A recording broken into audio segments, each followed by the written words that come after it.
So, if we rewind to 1999, there was this company called TiVo. Oh, right, the original DVR guys. Exactly. And at the time, they had what was arguably the single greatest piece of consumer technology on Earth. Like incredible funding, zero real competition, market conditions were just absolute perfection. Right. Yet they launched and they just failed miserably. I mean, it was a complete commercial disaster. Yeah, it really was.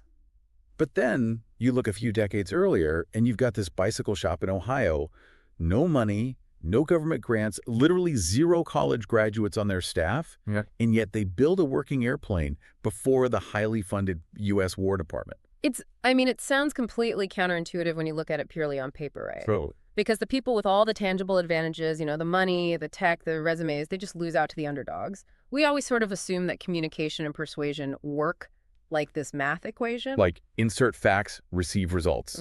Exactly. You transmit facts, the audience receives those facts, and then action just naturally follows. But the real world of human influence just does not care about our math. And that right there is the biological cheat code we are hunting down today. So welcome to this deep dive into the anatomy of inspiring communication. Yeah, we've got a lot of ground to cover. We really do, because whether you are prepping to lead a team through a tough quarter or maybe recording a creative project, or honestly, if you just want to understand why you blindly buy certain products over others, today's stack of sources holds the roadmap. It's a great lineup. We are unpacking Simon Sinek's groundbreaking concepts, Start With Why, looking at the book, his viral TED Talk, and this really brilliant structural analysis of that specific talk by Duarte Inc. Right, the presentation experts. Exactly. And then we're taking those theories into the real world with a masterclass on audio delivery from VoiceOver Angela. And finally, closing it out with a highly specific workflow from Matt Hudson on how to synthesize all this information using ChatGPT. So the mission for our deep dive today is to basically walk you through the entire life cycle of an idea. Yeah. We want to help you find a compelling core message, structure it perfectly so it resonates, deliver it with genuine human authenticity, and then actually absorb the vast amounts of knowledge required to do all of that. Without, letting AI just strip away your unique perspective. Exactly. Okay, let's unpack this right at the source. Yeah. Because the best place to start isn't with some marketing strategy. It's actually with human biology. Yeah, Sinek's golden circle. Right. So picture a bullseye. The outermost ring is what? The middle ring is HOW. And that tiny center dot, that is WHY.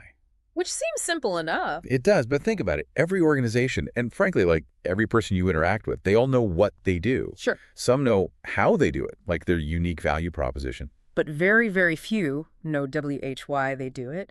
And just to clarify, making money is not a WHY. No. Making money is just a practical result of what you do. The WHY is the underlying belief. It's the cause. And what elevates Sinek's framework from just, a simple business mantra to a real fundamental truth is how it maps directly onto the human brain. This is the biology part. Exactly. So that outer ring, the what, that corresponds to our newest evolutionary brain structure, which is the neocortex. Okay. The neocortex is basically your brain's fact checker. It handles rational thought, analytical data, and crucially, it handles language. So if I'm understanding this, the neocortex is like the ultimate spreadsheet. Like if I'm reading a technical manual or comparing car mileage, that's the neocortex just doing the heavy lifting. That's a great way to look at it. It's all logic. But beneath that, you have the middle two sections, which make up our limbic brain. And this maps to the HOW and the WHY in Sinek's circle. The older part of the brain. Very ancient. The limbic brain is responsible for all of our feelings. So trust, loyalty, fear, excitement. It is actually the sole driver of all human behavior and decision-making. Oh. But here is the absolute most critical detail. The limbic brain has zero capacity for language. Which explains so much. Have you ever had a friend give you a list of totally logical reasons why they should take a job or maybe date a certain person? Oh, yeah. And you look at them and you just say, I hear you, but it just doesn't feel right. You literally cannot put your finger on it. Right. You're at a loss for words. Exactly. Because that is literally the limbic brain making a decision, but it completely lacks the vocabulary to explain it to the outside world. Yeah, we stumble over our words because the part of the brain driving the choice simply does not process words. That is wild. So when companies or leaders communicate from the outside in, right, Starting with what they do, they are firing data straight at the neocortex. That spreadsheet. Right. You can explain the features, the benefits, the specs, and the audience understands the information perfectly. But that information doesn't drive behavior. It doesn't trigger any action. Exactly. Inspiring leaders, they reverse the flow. They communicate from the inside out. They start with the belief, which speaks directly to the limbic brain. And then they just let the neocortex rationalize that gut feeling later with the what. Spot on. So think about your own buying habits for a second. Cynic uses Apple as the classic example here. It's the best example. It really is. If Apple communicated like a standard tech company, they would start with the what. Their pitch would be, we make great computers, they're beautifully designed, simple to use, want to buy one. Which is fine. I mean, it's accurate. It's totally accurate. Right. But the reaction is just sort of like, there's no emotional pull. Because that pitch is purely logical. It's literally just asking the neocortex to evaluate a commodity. But Apple flips it entirely. They start with the WHY. They say everything we do, we believe in challenging the status quo. We believe in thinking differently. Boom. There's the belief. Right. Then they move to the HW. Yeah. The way we challenge the status quo is by making our products beautifully designed and simple to use. And then, almost as an afterthought, the what. We just happen to make great computers. Want to buy one. It feels entirely different. It really does. You're suddenly not buying a piece of hardware anymore. You are buying a piece of an identity. Which brings us perfectly back to that TiVo disaster you mentioned at the start. Right. Because TiVo possessed a machine that could pause live TV, skip commercials, and memorize your viewing habits. In 1999, that was practically magic. And it was unbelievable. But they marketed their what? They pitched the technical features. They treated the public like one giant collective neocortex. And the public basically panicked. Because without a WHY, without a stated belief or purpose, new technology just feels like a confusing threat to the status quo. People just looked at it and said, we don't believe you, we don't need this, and frankly, you're tracking us. It's the ultimate lesson in the law of diffusion of innovation. Unpack that a bit. So Cynic points out that true mass market success, like really crossing the chasm into the mainstream, it only happens when you hit a tipping point of about 15 to 18% market penetration. Because the early majority, the bulk of consumers, they are inherently cautious. They will not try something until someone else validates it first. So who actually makes up that first 15 to 18%? Like, who are the brave souls testing the waters? They are the innovators and the early adopters. And here's the real secret about them. They aren't buying the product because the technology is objectively flawless. They are buying the product for themselves. Oh, interesting. They purchase it to prove to the outside world what they already believe internally. It becomes a tangible symbol of their own WHY. So that's the person waiting in the rain for 6 hours to buy the very first iPhone. Exactly. They aren't standing in the pouring rain because the battery life is slightly better. They are doing it to signal to everyone walking past that line, I am the type of person who embraces the future.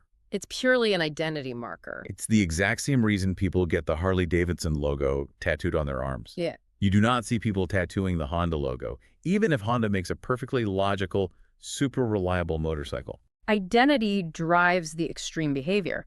I mean, look at the race for powered flight.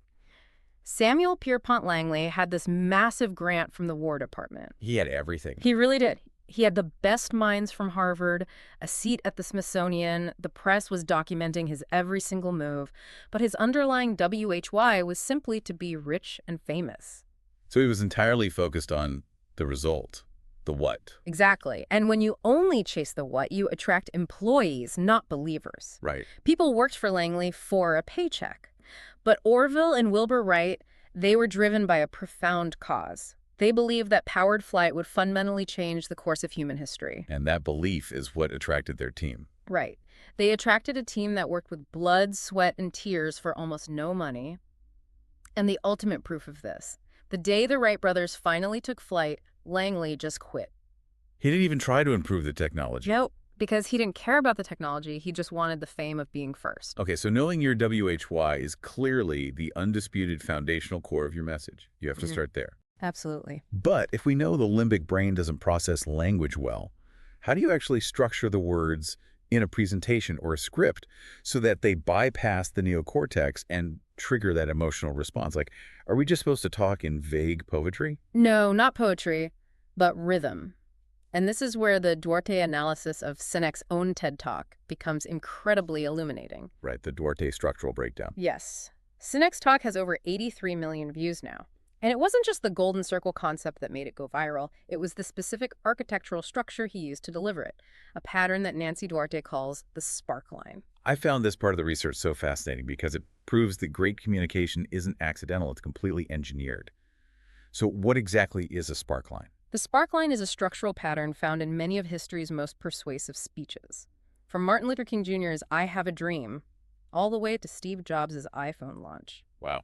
It is a continuous rhythmic oscillation between what is, which is the current flawed, unacceptable status quo, and what could be, which is the inspiring, elevated future vision. So you're constantly creating a gap in the listener's mind. Exactly. You pull them back and forth, creating this sense of cognitive dissonance that just demands to be resolved. And then finally, the speech culminates in what Duarte calls the new bliss. It's almost like stretching a rubber band. Yeah. You pull them into the pain of the current reality, and then you let it snap forward into the potential of the future. That's a perfect way to visualize it. So how specifically did Sinek do this on the TED stage? Well, he was brilliant in his tactical deployment of information. If he had walked on stage and immediately started talking about, the neocortex and limbic systems, the audience would have categorized it as a dry science lecture and just tuned out. Right, the neocortex would have just taken over and blocked the emotion. Exactly. Instead, he started with old way stories. He talked about how things have always been done and contrasted those with new way stories about outliers. Like Apple and the Wright brothers. Right, the people who broke the mold. So he hooked them with the narrative gap first. He did. And then he layered in a very light, very accessible amount of business theory with the golden circle diagram. And only after the audience was fully emotionally invested in the narrative did he drop the heavy biology. He used the story as a Trojan horse for the science. That is so smart. But the most powerful structural tool he wielded was deliberate repetition. Sinek anchored his entire 18-minute talk by repeating one exact phrase 6 separate times. People don't buy what you do, they buy why you do it. 6 times, and he didn't just sprinkle it randomly. He placed it like an exclamation point right after the most emotionally gripping parts of his stories. Wow. When the audience's limbic brain was firing, primed to encode the meaning of the story they just heard, he gave them that one simple, repeatable mantra. When you lay it out like that, there is a massive meta aha moment here. What's that? Sinek essentially inceptioned his own audience. Oh, he absolutely did. Like, he was standing on a stage giving a lecture about how to speak to the emotional limbic brain using belief, contrast, and identity. And he used those exact same limbic storytelling techniques to make the lecture itself go viral. Yeah. He didn't just explain the spark line. He actually used it to bypass the audience's neocortex in real time. It is the ultimate proof of concept. He made an argument about leadership directly to people whose own WHY was a desire to be better leaders. And he resolved the tension with a new bliss, showing them how to inspire rather than manipulate. Okay, so you have your WHY, you have your spark line structure to map out the journey. Yeah. But here's where it gets really interesting to me. Okay. Think about the last time you heard someone read a technically brilliant speech, but they sounded completely dead inside. Oh, we've all been there. The moment you step up to a microphone to actually deliver this carefully crafted message, you run into a totally different biological trap, which is the human voice. And this is where VoiceOver Angela's masterclass on audiobook production comes in, because her insights on delivery perfectly mirror Sinek's focus on authenticity. They absolutely do. Angela emphasizes that if you don't understand the underlying intent of the text, you are essentially just making noise. Right. First, she stresses the absolute necessity of preparation.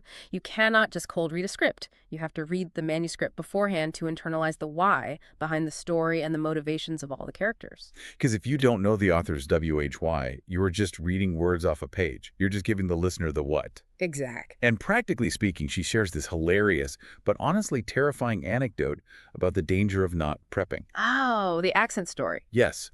Imagine recording 9 entire chapters of an audiobook, getting literally hundreds of pages in, only to discover a throwaway line in chapter 10 that reveals the main character actually has a Scottish accent. It is an incredibly expensive mistake, and it forces you to scrap everything and start over. Brutal. But even assuming you prep perfectly, right, and you capture a great performance, Angela highlights this massive modern trap, which is the curse of perfectionism in post-production. Oh, yeah? Today, we record audio on DAWs, digital audio workstations.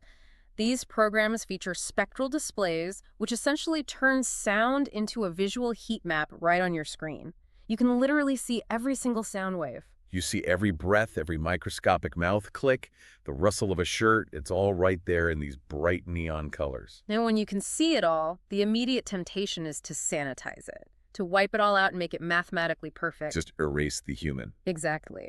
Now, she does note there are incredible tools like the Isotope RX11 mouth declick plugin, which are fantastic for removing sticky, genuinely distracting mouth noises. Sure, nobody wants to hear that. But Angela strongly warns against over-editing. Because if you remove every single breath and every natural human pause, you sever the limbic connection. You stop sounding like a person and start sounding like an AI voice clone. Okay, this analogy just hit me. Over-editing audio is exactly like over-photoshopping a face. Oh, that's good. Right, like we've all seen a magazine cover where they've smoothed out every pore, every wrinkle, every piece of texture, and it stops looking like a beautiful human and starts looking like a plastic mannequin. It actually becomes unsettling to look at. Yeah, it dips into the uncanny valley where the brain recognizes it as almost human, but just wrong enough to be creepy. Yes, because biologically, those tiny audible human breaths, those slight hesitations and imperfections, that is exactly what the listener's limbic brain relies on to establish safety and trust. That's entirely true. A breath means a human being is on the other end, thinking, feeling, and preparing to share something with you. We are biologically hardwired to connect with that struggle. If you polish all the humanity out of your voice, the listener's limbic system instantly sends up a red flag. It literally says, this isn't real, do not trust this. Angela tells her students a very hard truth. Their job is not to create a flawless, airbrushed, robotic audio file. Their job is to create an engaging story. A listener who is captivated by the WHY of the narrative is never going to notice a normal intake of breath. Right. Flaws are the proof of our humanity. Okay, so we know we need a strong WHY to connect, we need the sparkline structure to maintain tension, and we need to deliver it with unpolished human authenticity. Yes. But let's be real for a second. To build these compelling messages in the first place, you and I have to consume and process massive amounts of information. Books, articles, endless research. How do we synthesize a mountain of data without getting completely overwhelmed and without losing our unique personal perspective? Well, the modern answer often defaults to artificial intelligence, which brings us to Matt Hudson's highly specific workflow for summarizing books using ChatGPT.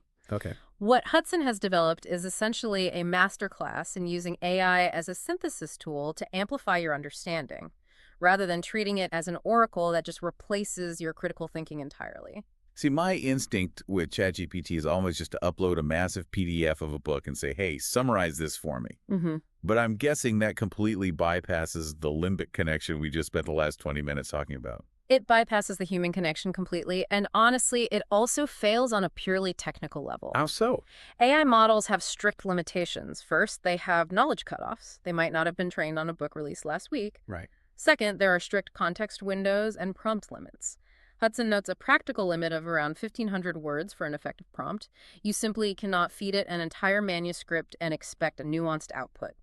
So what is the actual workflow to get around that? Like, how do we use it effectively? The most crucial step of his entire process happens before the AI is even turned on.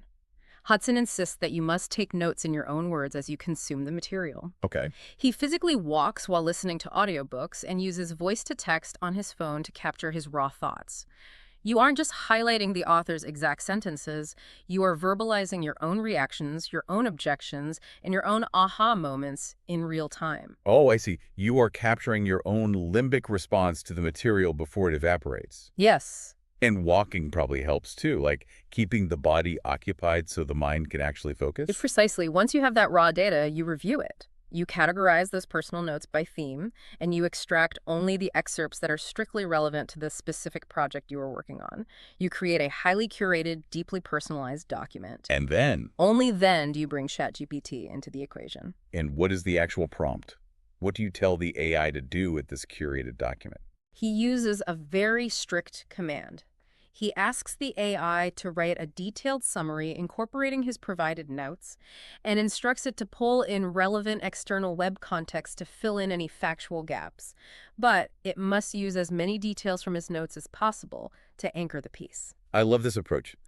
Using ChatGPT the wrong way is like hiring a world-class sous chef, walking into an empty kitchen and just saying, make food. Exactly. You will get a perfectly edible meal, but Yeah. it's going to be completely generic. It won't have your flavor profile at all. Right. Hudson's method is entirely different. It's like you going to the farmer's market yourself, picking out the absolute best, most specific ingredients, which are your personalized voice notes, and then handing those exact ingredients to the sous chef with a specific recipe. Yeah. You physically force the AI to cook with your ingredients. That analogy hits the absolute core of why this works. This workflow physically forces the learner to process the raw material through their own internal WABDY before the technology is allowed to touch it.